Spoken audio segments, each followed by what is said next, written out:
goes and does. Satkaramana pujatham tapodambhena chaivayat kriyate tadiha proktam rajasam chalamadhruvam. Now the austerity practiced with the object of gaining reverence, honor, worship here, and also with ostentation is said to be rajasika. It is unstable and transitive. I gave that example, no? 40 days. I'm not talking about what it is. Every religion has it. They take vows. You take a vow, and for 40 days you torture yourself. Because you are not that person. You are an indulgent person. You can't control yourself.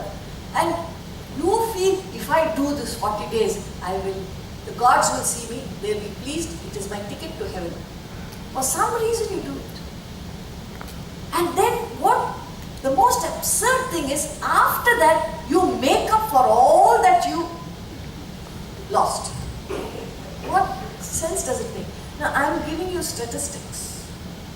And again, we are not criticizing, please. So if anybody here is feeling insulted, it's a waste, because we are only analyzing why are you torturing yourself. There's no need. You spread out the discipline and make it, see, it should not be unstable and transitive. It should be stable. It should be permanent. So little bit, whatever you can, slowly develop your capacity. That is being consistent. That is Shraddha. You're constantly applying yourself. Will help you. Otherwise, you're moving like a pendulum. You understand a pendulum? It goes up and comes back. It goes up and comes back. But it can't move. There's no progress. If you want to progress, you've got to build your strength, your tapas, your austerity. You've got to build it. So I'm told, and you can find out, in certain practices, religious practices, they fast for a whole month. I'm told that in the fasting period, the food that people buy is maximum. I don't know how that works. It is statistics, it's not me saying. The food sales go up when people are fasting. How does that work? Why is it happening?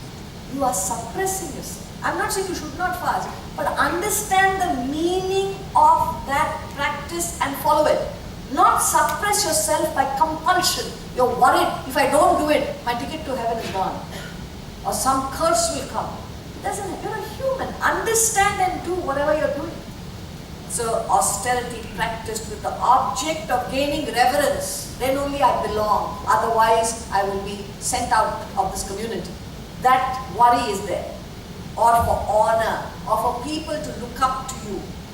Ostentation, to show your religion. It's a show of religion, religiosity. It is not true religion. It is unstable because it doesn't last and transitive. So that itself is shaky and it does not last. Rajasic austerity. Mudhagrahenatmanoya pidaya kriyate tapaha parasyotsadanatham va tattamasamudahritam. The austerity practiced with foolish notion, torturing oneself and aiming to destroy another is declared tamasika. Mudhagrahena, unintelligent, thoughtless, obstinately holding on to certain practices without reason. You don't understand there's no reason, there's no understanding, there's no logic. And you don't know the real significance, yet you do it. Torturous method. They pierce their body. They lash themselves. All sorts of things. Why are you doing? See, a class of people will do it. You cannot prevent. But some of you are wondering, why are they doing this? It is just an austerity that has no support of reason and logic. But there will always be a class of people who cannot reason, who cannot understand. They have no choice, they will do it. But those who have the capacity to reason need not reduce themselves to that level. These particularly youngsters, they question, why are we doing this? Sometimes they have Havan. Havan, you understand, the fire worship.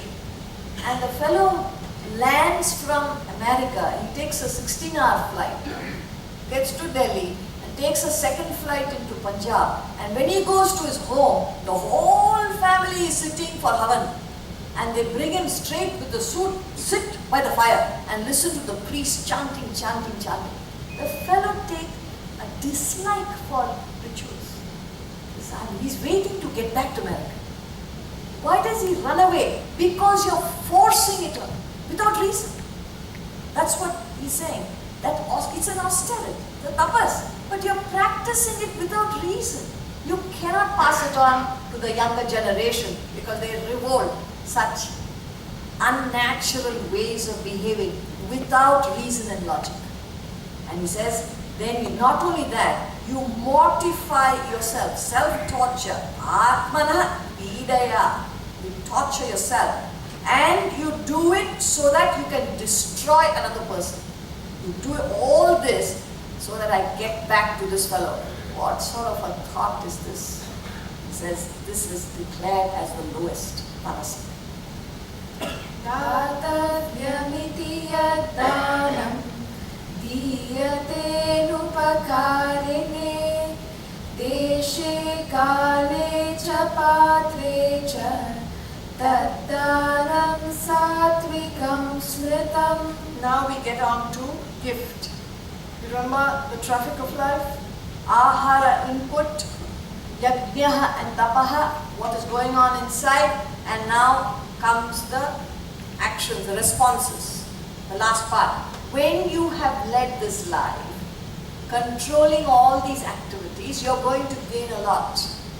When you gain a lot, it could be material wealth, it could be intellectual wealth, it could be emotional wealth, it could be spiritual wealth, whatever you have gained.